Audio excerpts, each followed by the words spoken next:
सारे चैप्टर्स के सारे इंपॉर्टेंट क्वेश्चंस बताया हूं मैं, जो कि आपके एग्जाम्स में आ सकते हैं, जो क्वेश्चंस आपके बोर्ड एग्जाम में जरूर आएंगे। तो अपना सिंपल काम है, सारे सीरीज को फॉलो करना चैप्टर नंबर 1 से लेके कि आपका टाइम बचे एंड वो टाइम अपनी स्टडीज में लगा सको। तो देखो क्वेश्चंस है, तो ग्राफिकल वाले क्वेश्चंस आपके थॉट्स में आएंगे, थोड़ा सा एक्स्ट्रा एफर्ट लगाना पड़ेगा ताकि आपका अगर एग्जाम में इसके रिलेटेड क्वेश्चंस आए 50% काम आपका आसान कर दिया, जो कि आपके बहुत ज़्यादा चांसेस है आप। सो हेलो एंटरप्रेन्योर्स, कैसे हो आप लोग? मैं self Vinayak Dubey, your catalyst भैया, और कैसा लग रहा हूं मैं आपके इस नए जर्सी में। तो देखो हम आ चुके हैं हमारे अभेद्य सीरीज के नए पार्ट में, जो कि हमारा मैथमेटिक्स। हमने साइंस को बड़े अच्छे से कंप्लीट किया, सारे चैप्टर्स के सारे इंपॉर्टेंट क्वेश्चंस बताया हूं मैं, जो कि आपके एग्जाम्स में आ सकते हैं, चाहे वो आपका सेमेस्टर हो या फिर वो आपका प्रीलिम्स या फिर वो हमारा बोर्ड एग्जाम। तो किसी न किसी एग्जाम में क्वेश्चंस आएंगे, मेक श्योर, एंड बहुत हाई प्रोबेबिलिटी है कि क्वेश्चंस आपके बोर्ड एग्जाम में जरूर आएंगे। तो अपना सिंपल सा काम है, सारे सीरीज को फॉलो करना चैप्टर नंबर 1 से लेके चैप्टर नंबर 10 तक, चाहे वो साइंस 1 का हो या हो साइंस 2 का। तो अब हम आने वाले हैं अलजेब्रा में। तो अलजेब्रा में हम जितने भी चैप्टर्स हैं सारों को कवर करेंगे, मोस्ट इंपॉर्टेंट क्वेश्चंस हर चैप्टर के कवर करेंगे, same with geometry and same with upcoming subjects, that is your social studies, history हो या ज्योग्राफी हो। तो चलो शुरू करते हैं आपका सबसे पहला चैप्टर, जो कि है लीनियर इक्वेशंस इन 2 वेरिएबल्स।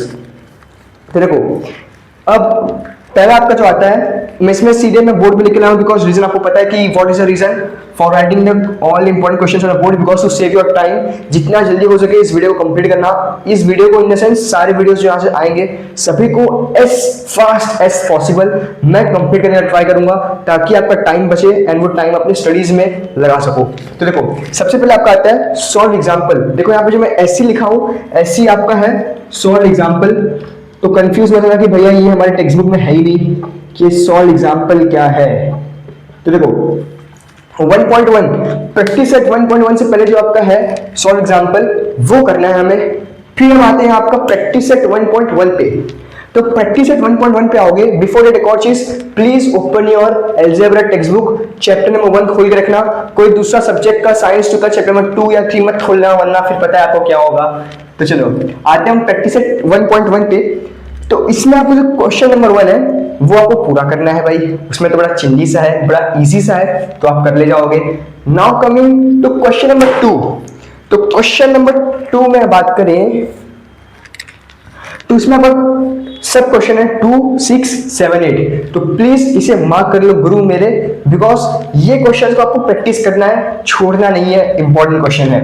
अब आते हैं नेक्स्ट प्रैक्टिस एट 1.2 पे आओ। तो प्रैक्टिस एट 1.2 पे आओगे तो बेसिकली आपका ग्राफिकल क्वेश्चन है। अभी जो ग्राफिकल क्वेश्चंस है, तो ग्राफिकल वाले क्वेश्चंस आपके हॉट्स में आएंगे, चाहे वो 4 मार्क्स में ही आएंगे। हाँ 4 मार्क्स वाले भी क्वेश्चन आ सकते हैं एक्सरसाइज में से 1.2, तो ये कर लेना, ये बहुत इंपॉर्टेंट है। Now coming on activity 1।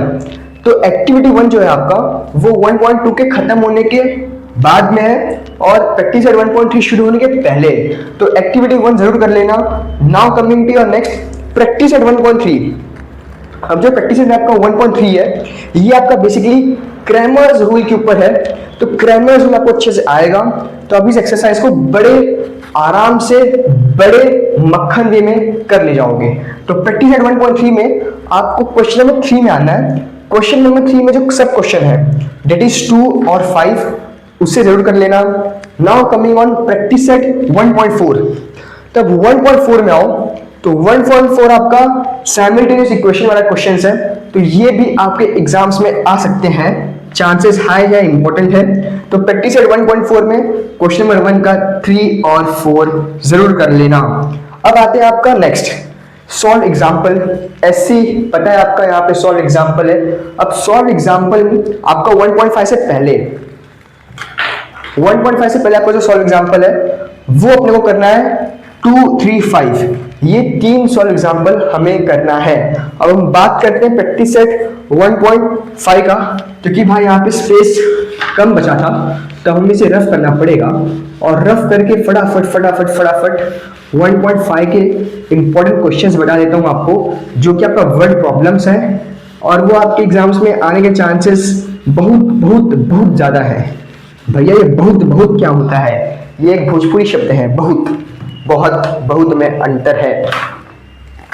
Now coming on, अरे भाई आराम से यार, गिर जा रहा हूँ। Practice set 1.5। अब इस प्रैक्टिस सेट 1.5 में आपका जो इंपॉर्टेंट क्वेश्चन है वो आपको करना है सेकंड वाला, फिर करना है आपको थर्ड वाला एंड देन आपको करना है फिफ्थ वाला।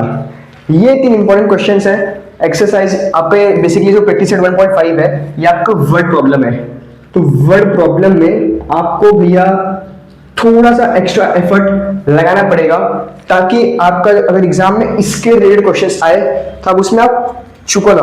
अब हम नेक्स्ट आते हैं आपका प्रॉब्लम सेट 1 में।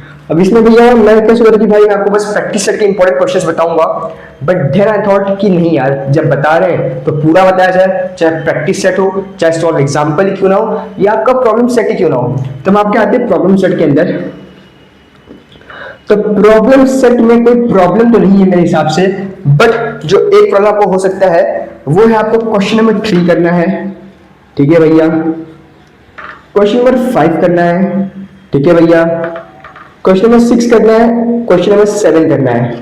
आप बोलोगे भैया भैया भैया भैया इतने सारे में कैसे करूंगा, क्यों मैं मारकर गिर रहा है यार, एक्सट्रीमली सॉरी फॉर माय मस्ती। तो देखो अब देखो ये आपका हर क्वेश्चन में, ये हर क्वेश्चन में सब क्वेश्चन बहुत है, तो इसमें आप क्या करो कि क्वेश्चन नंबर 3 में थर्ड वाला करना, क्वेश्चन नंबर 5 में फिर थर्ड वाला करना। वाह भैया वाह, इसका भी आप हैट्रिक कर दो कि इसमें भी आप बस थ्योरी दो ना, प्लीज प्लीज भैया प्लीज। अरे हीरो, इसमें भी आपको करना है 3 एज वेल एज 5। अब नेक्स्ट आता है क्वेश्चन नंबर 7। अब क्वेश्चन नंबर 7 एक इंपॉर्टेंट क्वेश्चन है, तो मैं आपको कहूंगा कि प्लीज क्वेश्चन नंबर 7 पूरा कर लेना। नहीं भैया ऐसे नहीं चलेगा, मैं पूरा नहीं करूंगा। क्वेश्चन नंबर 7 में मेरे को अधूरा करना है, तो अधूरा करना है तो आप एक काम करो, बहुत इसमें भी आपको इंपॉर्टेंट चाहिए तो सेकंड कर लेना, फोर्थ कर लेना एंड फिफ्थ कर लेना। ये 3 क्वेश्चन कर लेना if possible to do all question number 7 का, ठीक है। इतना कर लोगे आपका काम हो जाएगा। मैंने आपको यहाँ पे अगर पूरा आपका चैप्टर नंबर 1 उठा के देखोगे तो चैप्टर नंबर 1 में आपके जितने भी क्वेश्चंस हैं आई गेस अराउंड 90-100 क्वेश्चंस के आसपास होंगे, तो उन जितने क्वेश्चंस हैं उनमें से मैं आपको बस 50% कम बता दिया, यानी कि उनमें से मैं आपको 50% काम आपका आसान कर दिया, जो कि आपके बहुत ज्यादा चांसेस है आपके एग्जाम्स में आने की। एंड जब आप क्वेश्चन पेपर उठा के देखोगे, चाहे आपको सेमेस्टर का हो, प्रीलिम्स का हो या बोर्ड एग्जाम का क्यों ना हो, आपको बहुत ज्यादा हेल्प मिलेगा। एंड यहाँ तक आपने वीडियो देखा होगा तो आपको एक बोनस टिप दे देता हूँ कि मैथ्स को यानी जो चैप्टर है, इस चैप्टर में आपको फिलहाल में सबसे ज्यादा फोकस करना है वो करना है आपको प्रैक्टिस सेट 1.2 के ऊपर, बिकॉज उसमें से शॉर्ट आपके बोर्ड एग्जाम में क्वेश्चन आएगा graphical, and you will find कि आपकी एग्जाम्स, आपका जो सेमेस्टर है प्रीलिम्स है उसमें भी आपको क्वेश्चंस देखने को जरूर मिलेंगे क्वेश्चन नंबर प्रैक्टिस सेट 1.2 से। एंड देन कमिंग ऑन आपको मैं कुछ सॉल्व एग्जाम्पल जो बताऊं रिवर बोर्ड प्रॉब्लम वाला वो कर लेना, बिकॉज ये सब क्वेश्चंस हैं जो कि एज इट इज उठ के आ सकते हैं, या तो उन्हीं के रिलेटेड क्वेश्चंस आपके आ सकते हैं कि ये ट्रेन से स्पीड कर रहा हूं तो ट्रेन इतना डिस्टेंस कवर करेगा, तो वो इतना डिस्टेंस कैसे कवर करेगा, फादर का एज ज्यादा है तो XYZ जो है पर्सन उसका एज कितना होगा, उसका ये आपको ये सब जो आपको देखने को मिलेगा वो आपको प्रैक्टिस सेट 1.5 में देखने को मिलेगा, दैट इज वर्ड प्रॉब्लम के अंदर। तो इतना आप अच्छे से कर ले जाओगे काफी है। अगेन आई एम सेइंग ये करना is very very important, but इसके अलावा कुछ नहीं करना is very very very very मूर्खता, इट इज स्टूपिडिटी। ऐसा मत करना, सब अपने को करना है बट पूरा ज्यादा फोकस इन पे करना है, बिकॉज एक प्रोबेबिलिटी भी है, एक इनर फीलिंग भी है, एंड क्वेश्चन टाइप के हिसाब से क्वेश्चंस होता है। देखो इसमें ऐसे ऐसे क्वेश्चन सिलेक्ट किया हूं जो कि एक कर लोगे तो आपके 3-4 ऑटोमेटिकली हो जाएंगे, तो लॉजिकल कह लो at the same time inner feeling कह लो और आपको जो करना है वो कर सकते हो, बट इसे आपको करना है। That's all for this video. I hope आपको इस वीडियो को पसंद आया होगा, एंड अगर आया है तो लाइक कर देना, नहीं आया है तो डिसलाइक कर देना। अपने फ्रेंड्स को आप शेयर करोगे मुझे पता है, बिकॉज मैं खुद नहीं करता था अपने 10th के टाइम पे, but still later on realise किया बी हेल्पिंग गाइस, जितना हेल्प कर सको उतना अच्छा है। तो अगर पसंद आए, कोई ऐसा फ्रेंड हो जिसको बहुत ज्यादा जरूरत हो, जिसके मार्क्स कम आ रहे हैं, तो डेफिनेटली हेल्प करना। आई बिलीव अपने कंप्यूटर को हेल्प नहीं करना चाहता, बिकॉज ऐसा फील होता है कि वो मुझसे आगे ना निकल जाए, बट येस उन्हें तो हम हेल्प कर सकते हैं ना जो हमसे बहुत पीछे हैं। ऐसा स्टडी के बिहेवियर में बात कर रहा हूँ, हमसे पीछे, तो हमारा फर्ज बनता है कि हम उन्हें हेल्प करें if the person is very helpful, caring and good personality. तो let's talk about this video. तब तक tata bye bye and 15 epoxy painting